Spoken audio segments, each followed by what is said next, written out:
Well, without further ado, let's introduce the woman who just took the longest ride from Santa Monica to the Wilshire area, Ms. Sophie Okonedo.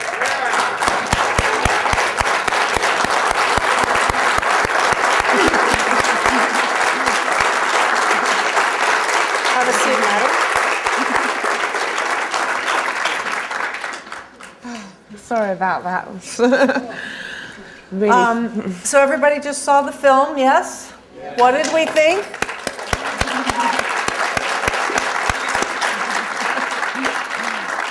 And I hope you all know that Ms. Sophie just got nominated for a SAG Acting Award.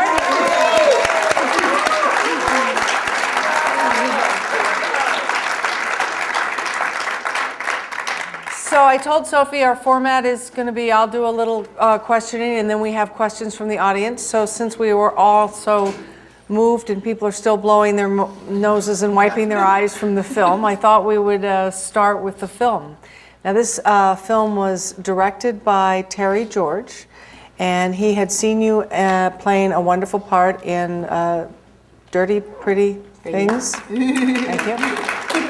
And what was that like for you when you got the call? Tell us the genesis of how you got the part. Well, I got sent the script in London, and well, you know, as being an actor, people keep asking me, they keep saying, oh, you know, why were you drawn to this role? But they forget that you don't have that much choice as an actor. You know, you get a film script, hey, you know, really happy. And but I started reading this one, and you know, I couldn't put it down, and just thought, goodness me, you know, if I don't end up, you know, playing Tatiana, it'd be good to be part of it in some way.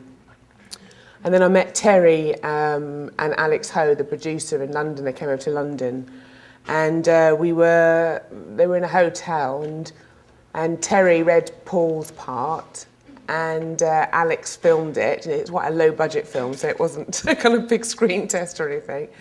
And then we just read some of the scenes, and then a few weeks later I heard I got it. So it seemed quite simple for me, but actually there was a lot of things going on in the background, like people with money not wanting me because I was nobody and stuff like that, you know. So I think it was quite difficult for Terry to convince money people to cast me, but he was quite adamant. Now, when you actually auditioned, did you do the African accent? I did a sort of, version of it. I felt that it wouldn't, you know, I'm a sort of London Cockney, and I didn't feel like if I read it in my own voice, it was going to fly. Yeah, but I didn't really go for it in that way because I didn't want to play an accent, you know, and it was more important that I got a sense of Tatiana and you know, played my objectives in the scene, really. So I wasn't really, you know, I didn't really think about it too much. I thought whatever comes out, and you know. Had you?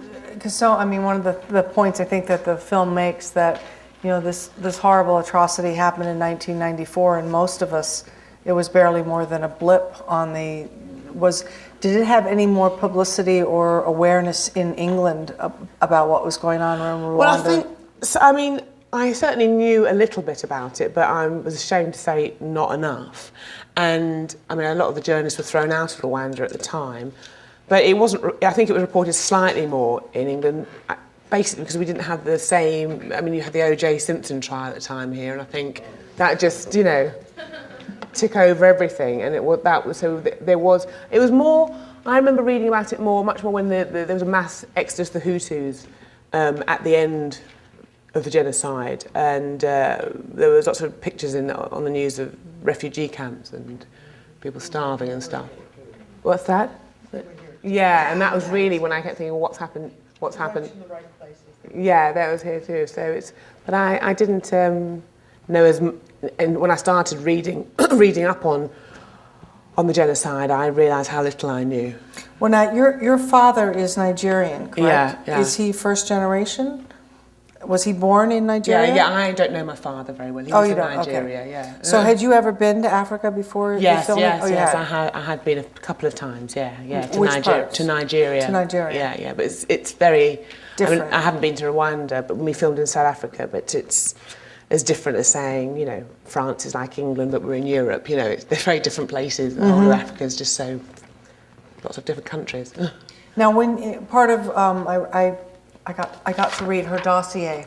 Part of it said that a lot of the people who were actually in the film were refugees from Uganda and the Congo and Sudan. Yeah. So did you spend much time talking? Yeah, I mean, we're all the way we filmed the film. It wasn't like there was sort of the actors in trailers and there was none of that. We were just all kind of in amongst all the refugees, and so there would constantly be people coming up, or we're sitting with people and they'd be telling us stories that you would blow your mind, really, Any that informed your performance? Well, I think by the time that we started filming, I sort of did quite a lot of research in the few weeks before we started. I didn't have that much time between being cast and filming. People always say, "Oh, you must have done all this stuff," but often the reality is, unless you're a very famous actor, you don't get that much time between, being cast and starting. So I'd read quite a lot about. I did a lot of research, and I went over to Brussels to meet Tatiana because they live in Brussels now. And you didn't have a language in common, I understand. No, she she speaks French and Kinyarwanda, and I just speak English, so we sort of were doing lots of, and sign languaging. But I was getting the train across there, and I sort of decided that on the way there that I actually wasn't going to ask her anything about the genocide. I mean, I brought a friend with me who could speak quite good French, so we sort of had a little translation thing going, and I was just thinking on the way that I didn't really felt it was appropriate to ask her about the genocide, because all I could read that and find out that in other places. All that I really needed to know from her was what her life was like up to the point the film starts, because I'm a human being and I can sort of relate to how I might behave in those situations. And so the big leap for me was not to be in a film about a genocide, it was to de-westernise myself and become a Rwandan housewife when I'm just a North London Cockney girl. So that's that was a really big jump. And so I just wanted to sort of, talk to her about that sort of stuff. Well, based on Paul Rusesabagina, I just wanted to impress you with how well I Yeah, can I say know. There's so many takes when I'm getting my own name wrong in that, I tell you. Based on Paul's income and his status as this hotel manager, you were actually like upper class or upper middle class Rwandans? Yeah, we were quite well to do, and Tatiana's life, was, she said she didn't have to want for anything really, she had a very nice life. But it also felt like it was very isolated, like living behind. You went carefully from the street into your house and locked the door behind you, kind of thing. Yeah, there are lots of places like. I mean, even in South Africa, we were living there. There are lots of places like that, depending on where you are. It's, you have to sort of have your own security a lot of the time because the police might not. Did she and Paul never go back to Rwanda? Oh yes, I mean, a lot of the footage I watched that Terry had shot, because Terry, the director, he went back with Paul for the first time back to the hotel, and he shot a lot of footage on just on a little camera, and I watched hours of that stuff, and it was, it was a film in itself, all that footage. Did they ever go back to live there? No, but they do go back, and we've all talked about. We were thinking about all going back together there now, but then the film sort of kicked off, so we're all here. So we haven't, we didn't know the film would be quite as many people go and see it as are. So. Well, what's your theory about why it resonates so much? I've heard it. I don't know about you all, but I've heard a number of people say this is absolutely their favorite film of 2004 here in America. And what do you think it is about it that resonates so much? Well, I think truth always resonates, and it doesn't matter what kind of style it is, comedy or whatever, that if you try and speak the truth, then it will resonate with an audience, and it puts a sort of human face on what it is to be human. What was the most difficult part for you about this film? I was very nervous before I started. Once we start filming, I get into it and kind of forget about it. But I just didn't want to let Tatiana and Paul down, I just kept thinking, oh God, if I'm shit, it's just going to be terrible.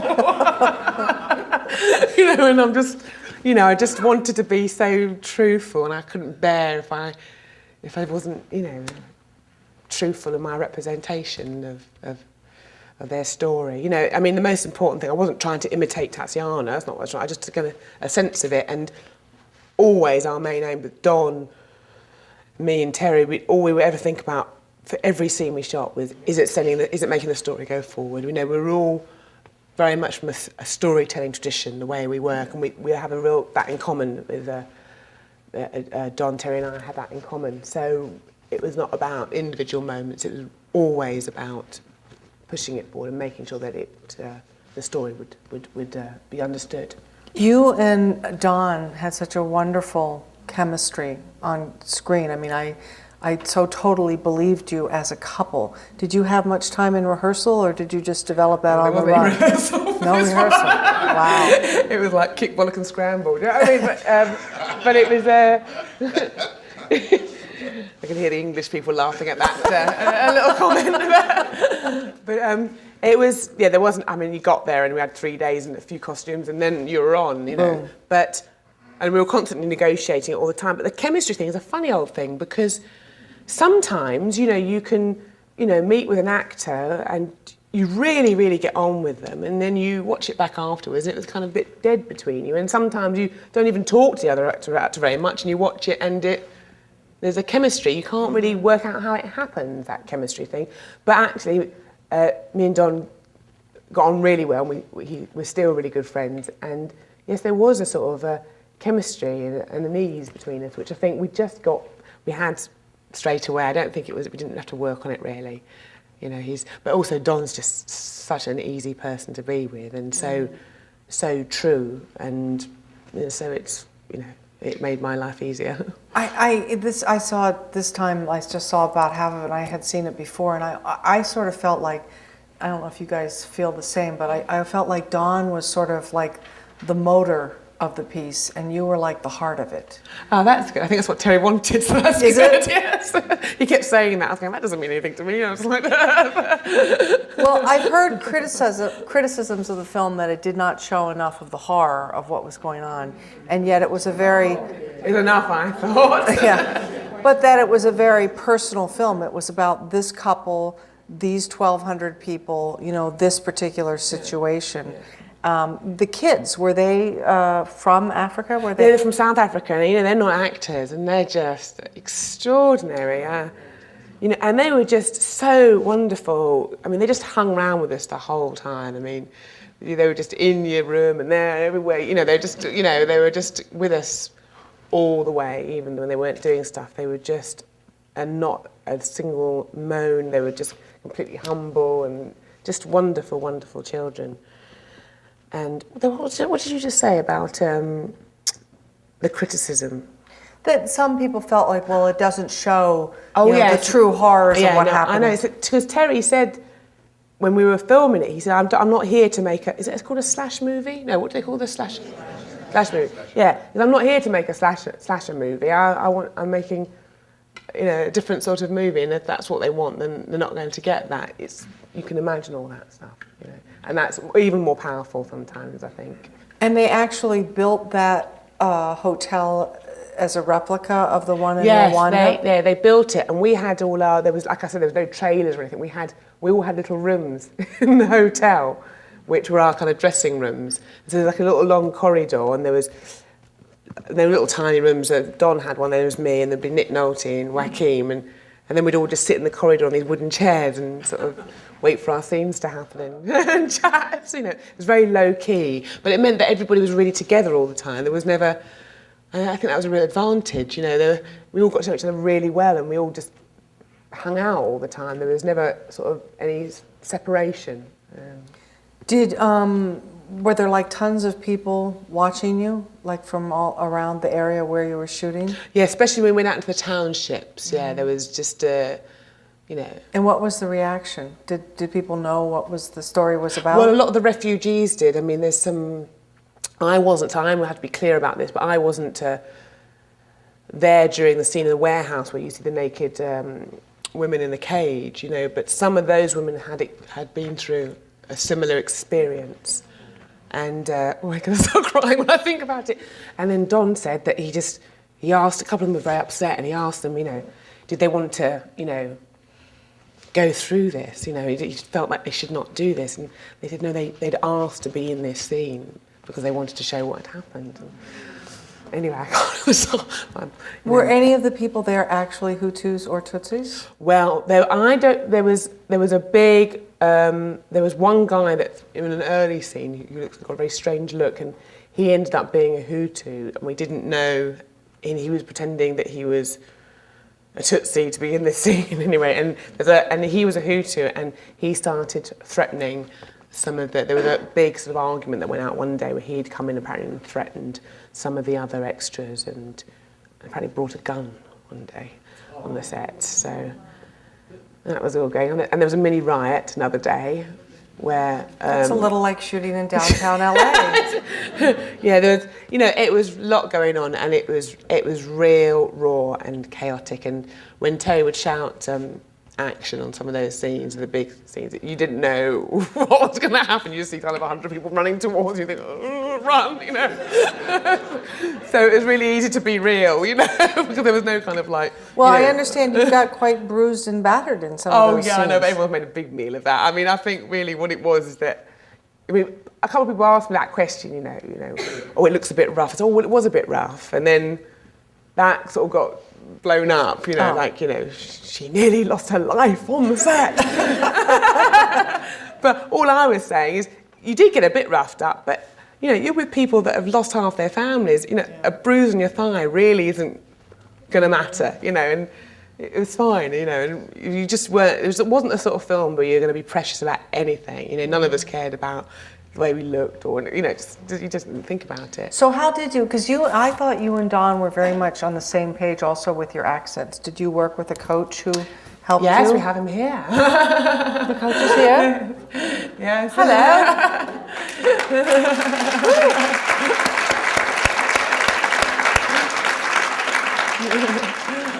Yeah, we did. We sort Do you of have your business cards? You can be handing them out now. Yeah, no, what happened was actually, because we came out quite late, and so I worked a little bit with a coach in London, and then when I got to the set, Terry said, I did a few of the lines, and Terry said, what accent's that you do? I said, well, that's what because it's French, they're French, there's no such thing as a Rwandan accent, we have to kind of make it up, they speak French as their European language, so there's no such thing. So I was kind of finding people that worked at the Rwandan embassy in London and taping them, and they just spoke with a kind of French and a bit of Cockney, so it's kind of odd. And so I came in with this sort of accent, and Terry said, yeah, that may be the real thing, but I can't understand a word you're saying, so you're going to have to change it. So we went back, and I did more what Don did. So that's how. So I mean, that was like the day before we started filming, so it was a bit. Well, I've just been working on this for 3 weeks. And then everyone did different things in the end, but I think we sort of always just listened to each other and tried something out. Started to develop it. I thought it was very interesting. You've got a hair there, I'm going to have to remove it on your... Nothing. So I felt something there. I couldn't figure out what that was.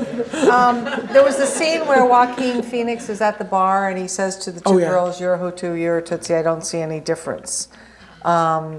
Did you ever hear that sentiment expressed from anybody, that it was nobody knew exactly what the tribal differences were? Was that ever? Well, it was just divide and rule really. From look, they were colonised by Belgium, and so it was that it was really them that set up that kind of warring factions. I mean, there've been obviously some disagreements between the Hutus. There had been big disagreements between the Hutus and Tutsis all through history, because the Tutsis being the so-called the ruling elite, and the Hutus being more the workers, and so there was always that slight thing. But it was very much set up through other countries. Yeah, So back to the West as usual, Did it affect your characterization at all, and what you were playing, to think about the fact that your character was a Tutsi and your husband was playing a Hutu, or was your love so deep that wouldn't have come in? No, it didn't make any difference to Tatiana and Paul, and I'd asked them that, so I didn't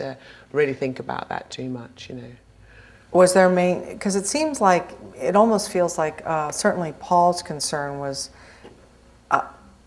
was bigger than just caring for his family and his children.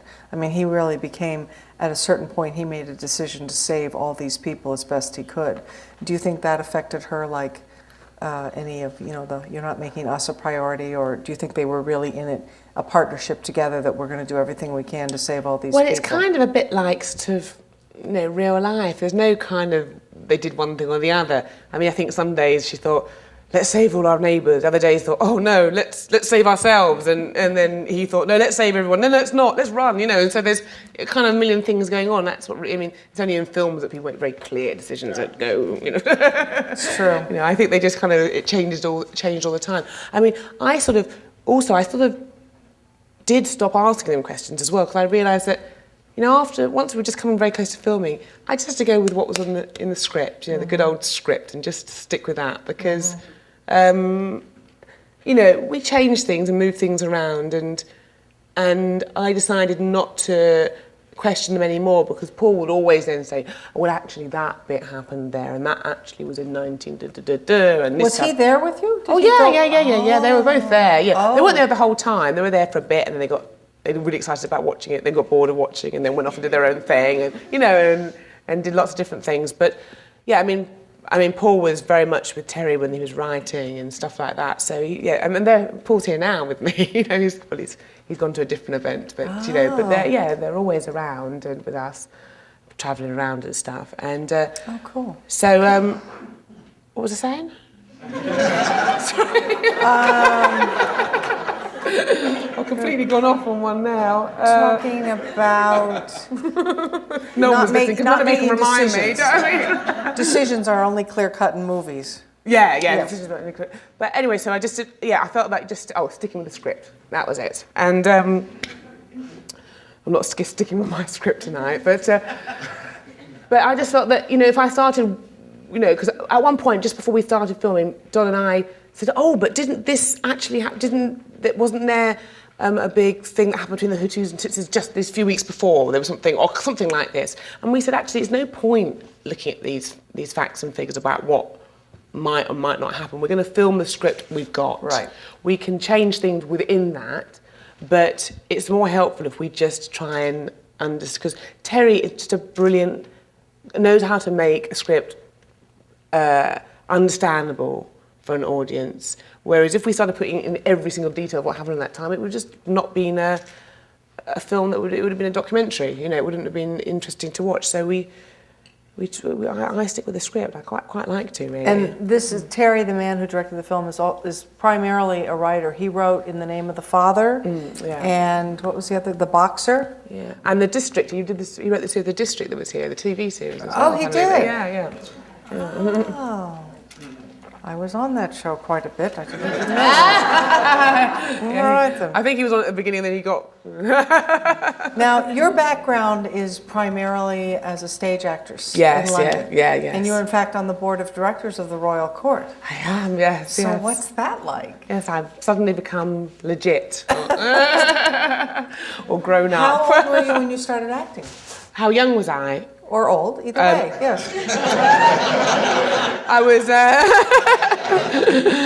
13. No, I wasn't. I was about 18. 18? Yeah, yes. I started off in the youth theatre in London, the Royal Court Youth Theatre, funnily enough. Did you know from the get-go, like since you were 3, that you wanted to be an actress? No, it happened in high school? when I was 18. Oh, when you were 18? Yes.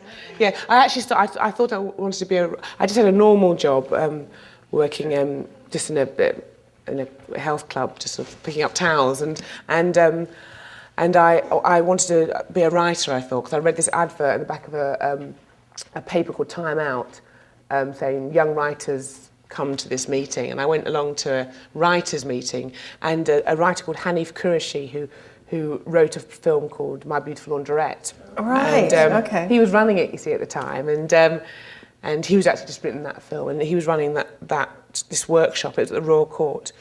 And what we used to do is used to meet up once on a Tuesday, and then, you'd write little scenes and stuff, and then bring them in, and then we'd read out a couple, and then he'd go, oh, let's go to the pub.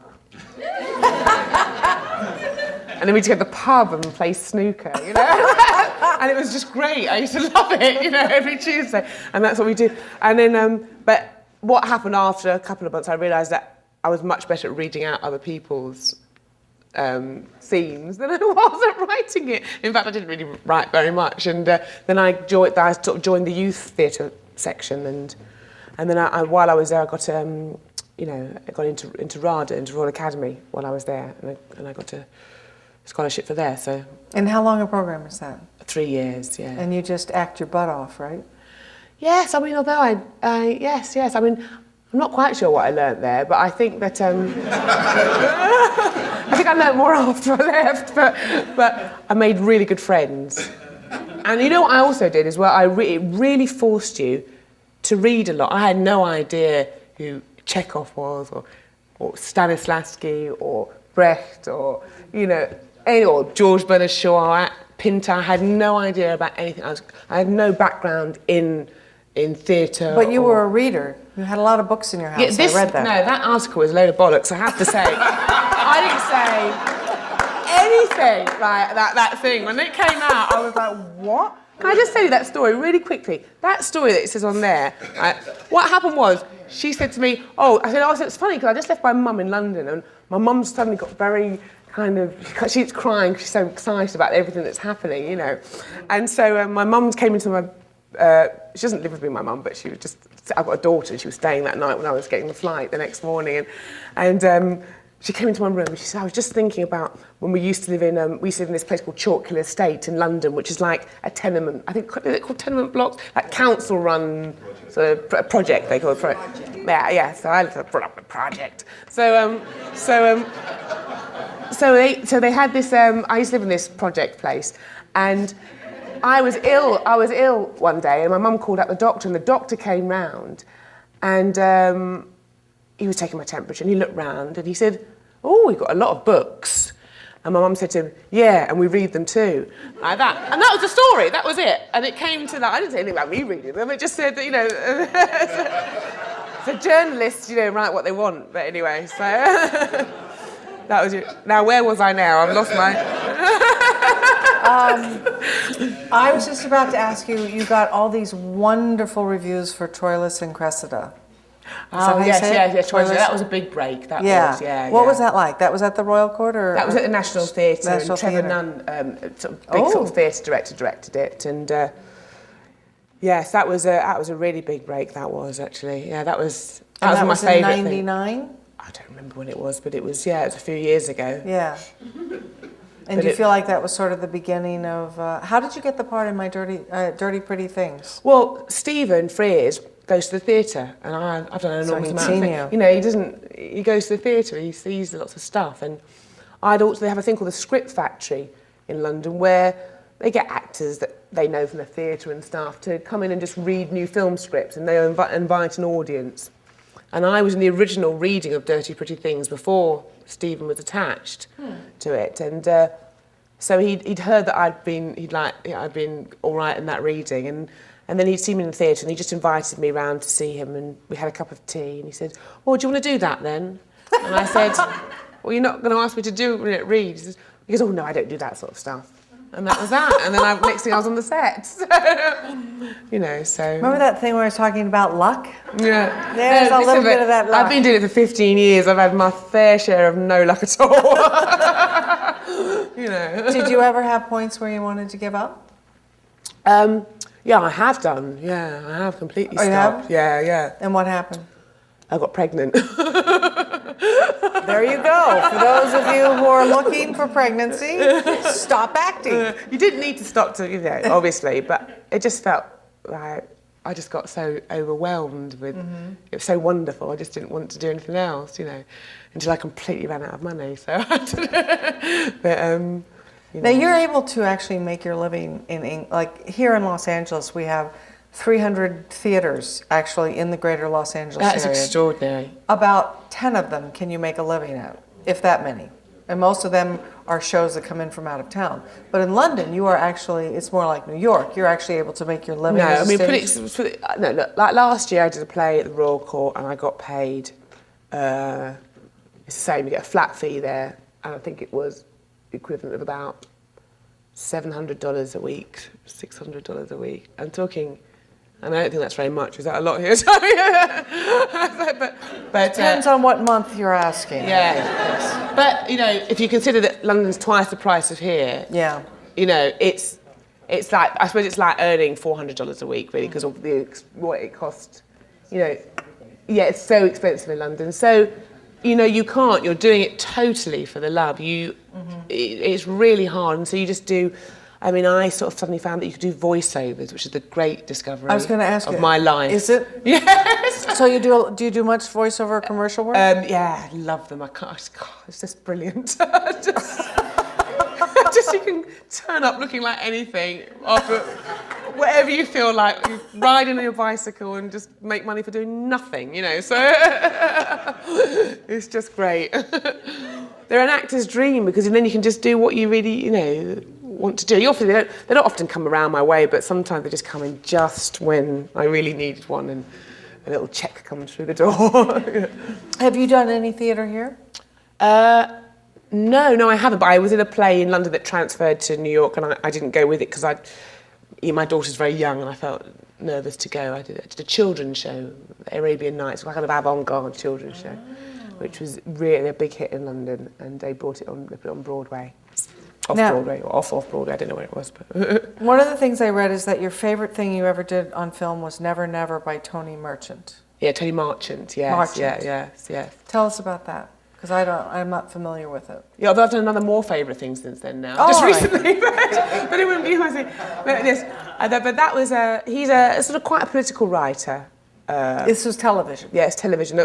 My favourite things I've done up until just the last year or two have been on television. I mean, most British films are absolute crap, so a lot of the really good stuff is on television, you know, the really powerful stuff, because there's little money in British films, so often they're making these kind of odd, you know, you get Dirty Pretty Things, it's a one-off, you know, there's a lot of films that come out of there. I mean, I said recently in an interview, which didn't go too well down in England, was, I said, you'd think there'd be no black people in England if you watch British films, you know, because there are none, you know, in any of the films. So, you know, it's a funny old film industry. Mm-hmm. And I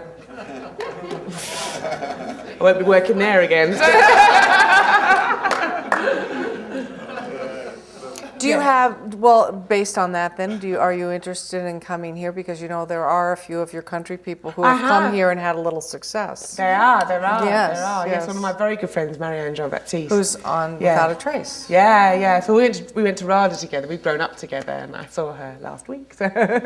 Well, yeah. And do you know Mike Lee? Have you ever? Yes, I know, yes, I do know Mike. Yeah, Mike goes to the theatre all the time. Does he? Okay, yeah, I mean, good. You know, and Gary there has worked with Mike as well. So, I mean, he knows it all. It's quite, you know, if you work in the theatre a lot in London, most of the directors will go to the theatre. Because if you're in London, you're crazy not to go to the theatre, really. I mean, it's... Because it's so good. Well, there's lots of it that's good and lots of it that's bad, but there's so much going on, and there's such a great interest in new writing, which is what I'm very interested in. And that's why I do the stuff at the Royal Court, because that's just a new writing theatre.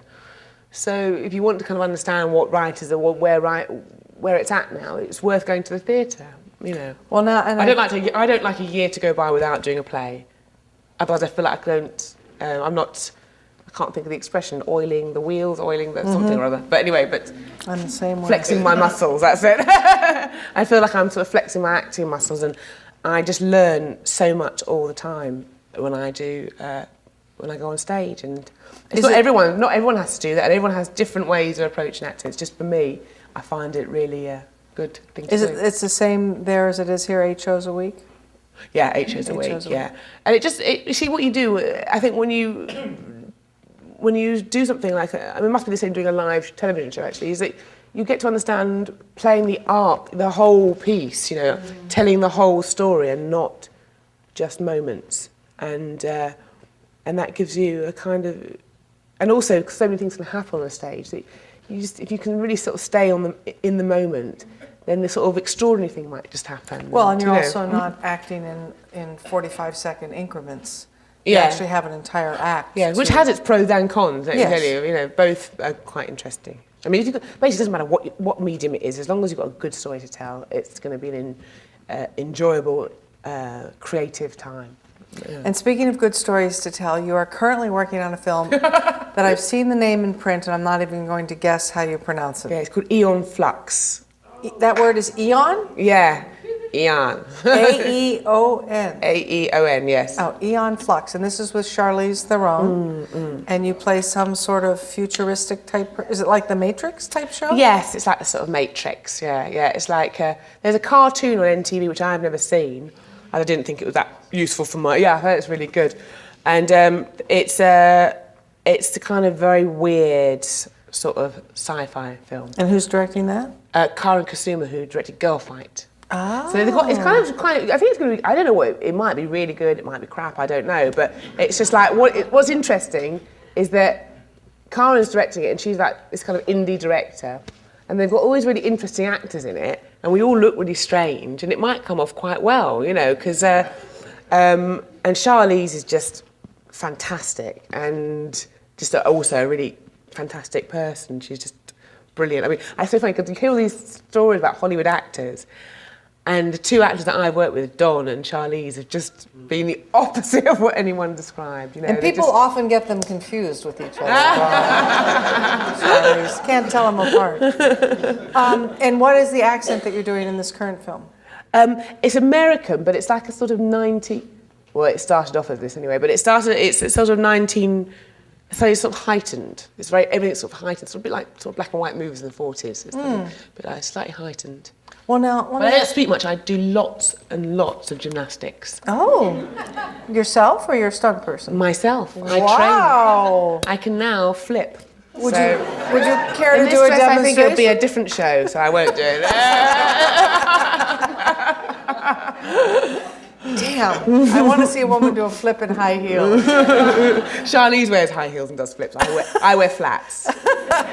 Well, now, talk a little about that, because especially when you start to get, let's just call it international success, I notice so many, like Anthony LaPaglia, Mel Gibson, our Australian actors come over here and suddenly their lovely Australian accents start to go away. And it's like, do you feel like you can, you know, first of all, what is your relationship with doing an accent? Some people, like, let's take Dustin Hoffman in Finding Neverland. For the first 2.5 minutes, we had an English accent, not a very good one, and then it just sort of went away, and it was American. We here in America, with the exception of Meryl Streep, tend not to do accents. We just don't bother. If we're in an English movie, we just keep, you know, and Gwyneth Paltrow. Yeah. For Renee Zellweger, she did a fantastic British Gwyneth? accent. Renee Zellweger. Is hers as good? Oh, it's brilliant. Really? Yeah. Well, how's Gwyneth's? Isn't that good? That's very good as well, yeah. All right. Yes. So what is your relationship with accents? My relationship with accents? Oh, I don't know. Try not to think about it. Just trying to work through the character, and hopefully it will, you know, work with it. It doesn't get in your way? Yes, it really does at first, but you have to trust that eventually it doesn't. You know what I mean? You know, when you start, you think, oh, God, and I'm going, blah, blah, you know, and you just feel really, really fake. But you have to you just have to remember that after you practice after a while, that goes away. You know. So based on, how do you feel like But I'm not a good mimic. I can't do that natural. You know how people can just switch. Yeah. I'm not one of those. I have to bloody Robin work hard. Williams. Yeah, I have to work really hard. Eddie Murphy, those are two people who can just do any accent you say, boom, they're doing it. Yeah. So based on your stage background and you know, your approach to acting, like you're given a character like this sci-fi character or something, what's the first thing you do? How do you take it apart or pull it together? With a sci-fi character, the first thing I did was go down to the gym.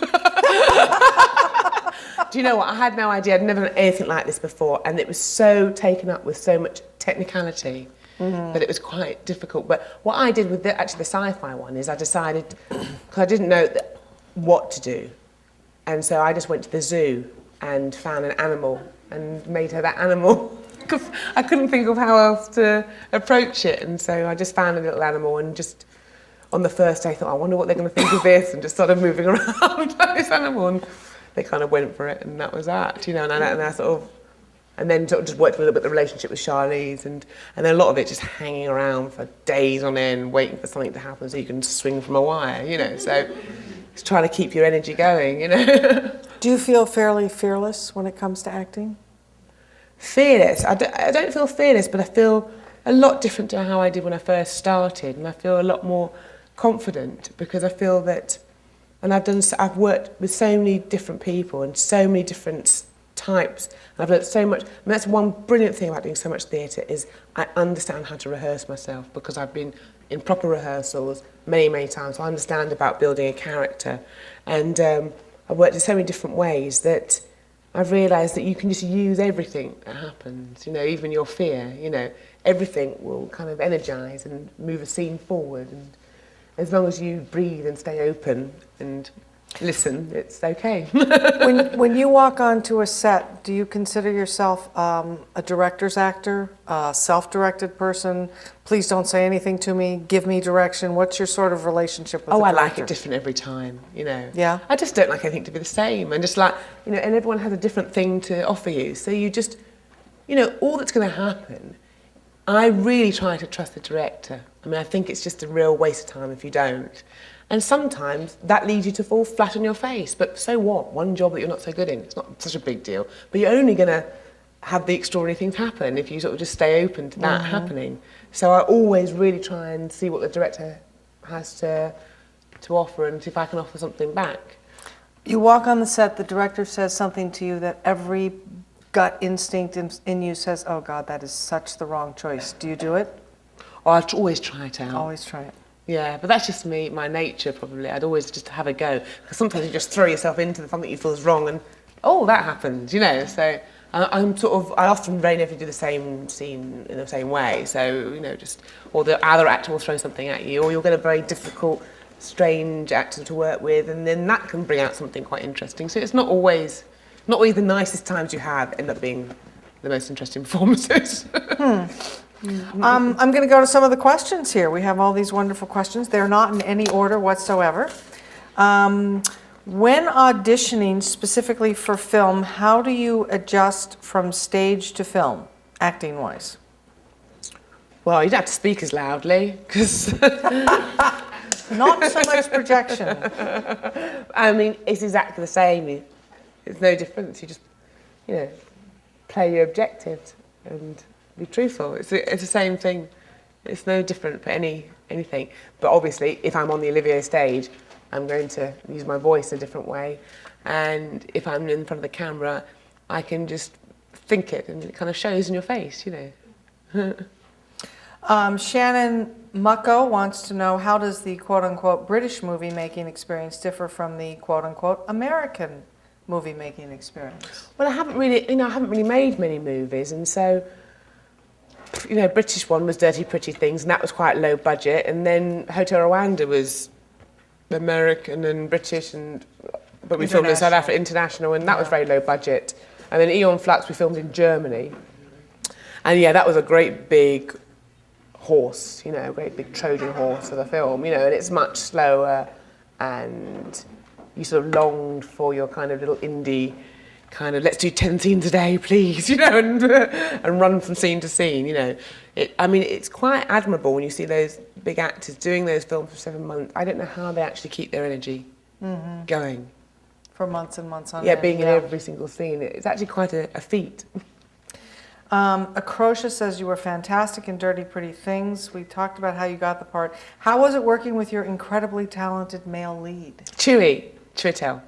Cherry? Chiwetel. Chiwetel. Ejiofor, is that who you're talking about? Yeah, he's wonderful. I knew Chewie already anyway, and he's a really wonderful actor, and he was quite quiet when he did that, when we were doing Dirty Pretty Things, and we didn't have that much together, but since doing it, we are world travellers together. We're very good friends. Laura wants to know, have you run into conflicts with any directors you have worked with, and what were the discrepancies, and how did you handle these situations? Well, not really so much, no. I mean, most of the conflicts I've had have been probably more with the producers, I think, you know. Huh. You know, I think, and even then, I'm probably not someone that would make that much conflict, you know, but not really that much, no. I mean, sometimes I work with this, and she's a brilliant theatre director, but we did this. She works very long hours, you know, and doesn't understand you might have any other life, and that was a little bit kind of, Yeah. you know, I was tested with that. We're doing that show, and also I did this show at the Royal Court, and we decided to make. She's a lot of experimental theatre. This theatre director, and she's, you know, really well respected in England and in Europe. And we decided to do a sort of, you know, like dogma films like Lars von Trier and those sort of types of. We decided to experiment by doing. They gave us a space, the downstairs theatre at the Royal Court, and we decided to do a kind of dogma-style play. We didn't know if it could work, and we put in the programme, you can come for $10, it's an experimental piece. And we had this very strange Norwegian play that we did. As opposed to all those normal Norwegian. Yeah, I know. In fact, I had to say the same phrase 58 times, right? And the phrase was, "I can't stand it any longer." People wanted to shoot me by the end of the phrase. How to say that different way. And so what we used to do is, there was no props, the lighting was live, the sound cues were live, and it was all about using yourself. You know, it's all that we tried to we made these little rules. You weren't allowed to read reviews, you weren't allowed to, you know, all the little sort of rules we made. And it was, and also all the way through performing, we always rehearsed every day, all day, and then so we were doing 8 shows a week, but we were rehearsing all the day. Oh God! And then you were redoing a different show each night. There was no block. You'd have a different point of concentration each night, so it'd always be very live. And like, for example, we had this baby in a cot, and the guy who did the sound could bring up the crying of the baby at any point. So say you were in the middle of a scene, you're really shouting, and the baby's like, so you had to start talking really quiet, because, you know, the baby would be crying. So it's quite interesting. You never knew what was going to happen, you know, it was all the time. I did learn a lot, but it was a very painful play to watch. And also, the other thing is, they built the set, so there was it was all set in real time, this, as a typical Norwegian play, in this little living room, this couple lived in. It's about this couple, and she drove him mad, and he was going mad, and at the end he shoots himself, right? And this is the sort of story. And she has a lover, and that's it, there's 3 of us. And so we're all in this living room, and then they built, off the stage, a real kitchen. Like, I'm not joking, we were so wanky, right? A little kitchen on one side, and then a bathroom on the other. So, because we were doing dogma, it would be very real. So, if you went to decide you wanted to make a pizza in the middle of the scene, you could then just walk off and carry on the scene. I mean, you had to keep the dialogue going. That was the only rule we had. So, I mean, one night we had an argument. I decided to play it all from the toilet, you know. Because I thought, well, it's a nature experiment. You really can do what you want. But I mean, it was extraordinary. But I mean, that was people were coming to see what might happen, you know.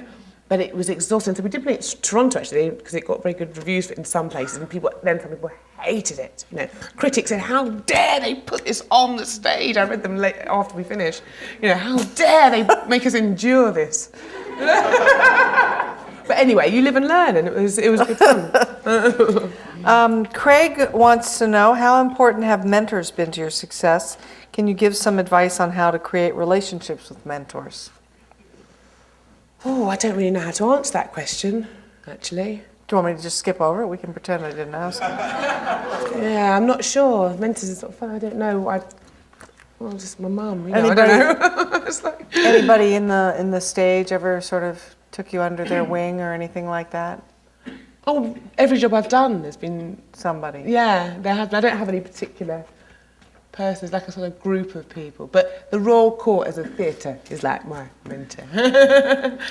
Esther wants to know, amazing performance in Hotel Rwanda. What would your advice be to female performers and actors of color, specifically in terms of mapping one's career against ageism and not being a part of the teeny bopper scene? So what's the question?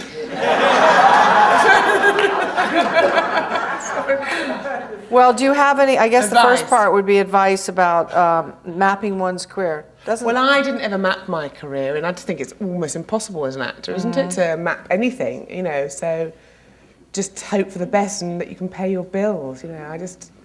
I haven't really mapped anything. I would just always just push and experiment and try and Let me ask you something. True. Do you feel at this point in your career, I know you're still surviving and, you know, I know we don't make huge amounts of money in the beginning, but do you feel like you can be more discerning at this point? Oh, I've always been discerning. That's a funny thing. Even when I've been completely poor, I've always turned down work. Have you? And that's something I've always done. And what gave you the courage to do that? I'm crap in things that I don't believe in. And I can assure you I have done them, and I have done them many times, but that's because I've been broke, you know. But if I'm not like desperately broke, I won't do it. I'm really quite strong on that, and I've always been. So it's kind of, I mean, I just think, actually that goes back to the other question, there is some advice I could give, is that you should always have a really good reason for doing something. Just don't just go with the flow. Just have a strong reason. It doesn't matter if it is to pay your mortgage or because I want to go to Barbados for 2 weeks and they're filming, so I'm going to sit in the sun. They're good enough reasons. They're fine reasons. But just think about your reason. Don't just be because otherwise you're always just at the mercy of everybody, you know. And it just makes you feel quite strong about making your decisions, you know. And also there's just some things, and there's some things I wish I had turned down. And then sometimes I turn things down and then don't work for ages, and then I think, and then I'm offered something even worse than the thing that I turned down, and I end up doing it because I've got no money. So, you know, it doesn't always work well, but I think it's good to just be discerning. Is there anything categorically you won't do on film? No.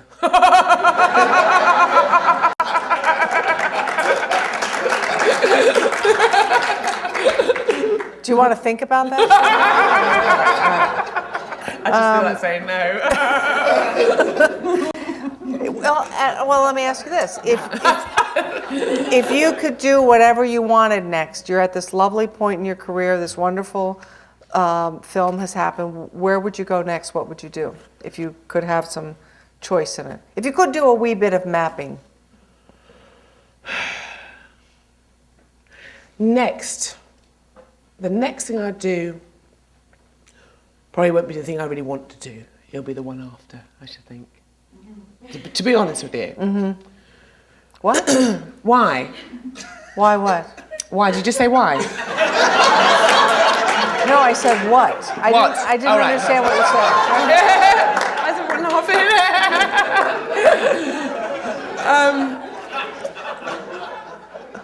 Well, I couldn't say what it is, but I think I probably would do something. I've got no money right now, so You do need money. Yeah, so I'm probably going to have to do something for some money next. Okay. Which I'm quite clear about that in my head. Okay, so then the thing... And then the thing after that, which I've got a few things in my mind, like I probably... You want to do a romantic... It sounds like you haven't done a romantic comedy lately. Yes, you think I don't... I mean, it's funny because I did something in London. I often don't know what the genre is I'm in. I'm just trying to tell the truth. And so I actually have done a couple of comedies, but didn't know they were comedies when I was in them. And it was absolutely serious, because as far as I was concerned, the woman was going through trauma, so I was just in that world.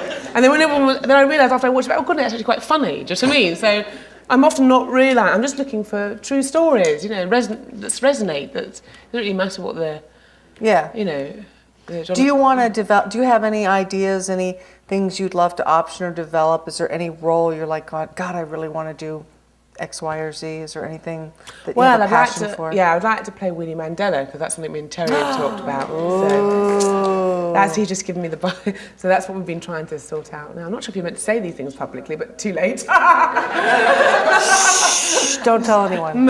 So that's the thing that really excites me out of everything that's happened the last few months. But you're so young for her. No. This is the story when she was... when she was It's younger. a brilliant story. Okay. It's extraordinary. All right, next question. Mark wants to know, how did you break into the American market? Well, I don't know that we've sort of covered that, haven't we, the American market? Okay. Eric, how do you overcome self-doubt and your own personal fears? Did we do that one? She doesn't have any self-doubt, she has no fears. Well, I have loads, but just not in the acting. Oh. Is there any obstacles you have felt on your path to where you are now that you've really had to traverse? Any difficulties or? Oh, there's just difficulties all the time, really, you know. But anything in particular? Like you don't lisp or anything, or? No, but being a black Londoner was quite difficult, you know. In what way? Well, I suppose it was, I mean, it's really improved for me over the years in London, but it was a kind of battle, I think, to get to it. I mean, Within or without? Within me, you mean? Yeah. Was the battle more internal or external? No, with other External. people. Okay. Yes. So, I mean, now the last, say, 5 years in London, I don't think I've hardly played a role that was specifically written for a black actress. Have you had to knock down any doors, or have you found they've opened fairly easily? No, I'm not a knocking down door sort of person. So that would never happen. I can only do it through the acting, and so just by performance. Do you have an agent? I do now. I've got one here now, yes. Yeah, and in London? Yeah, I had one in London all the time. That you've worked with? I mean, somebody who's you feel like you have a teammate? Yeah, although, it's kind of different because I didn't ever feel like I needed a mother figure for an agent, I just want someone that sort of does the deal, and the rest I can do myself. Okay. Lynn wants to know, in the bio sheet, it referred to your mother's love. Oh, that was the books thing. We did that already. Here's one from Mark. Have you ever turned down a role and regretted it later? If so, what was the role? I wouldn't say because it's not fair on the person that did it. It wouldn't be fair on the actress that did it, I think, to say. No, I haven't really regretted anything because something has always happened that's that's made a difference in the end. Yes, but I did turn down a very good television piece to do the Norwegian play, and I remember thinking, what the hell was I doing? Robin wants to know, how did you finance your acting dream? What survival jobs did you have while pursuing acting, and how did you make it work? I've actually, in 15 years, always made money from acting. Yeah. So I haven't had to do any other jobs. Okay. Not very much, but enough to just keep going. But I work all the time, so more or less. It's at the odd few months here and there. But, once you start getting a name in theatre in London, you get there's a lot of plays going on, so you do, work.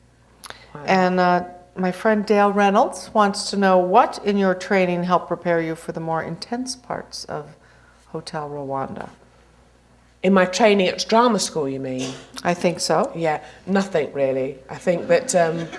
That training, I'm not so sure was such a... it was brilliant. No, it was brilliant for lots of other things, but what prepares me for things like that is just my life experience, and how I sort of see the world, and I don't really know, I suppose I feel quite sensitive to things, so...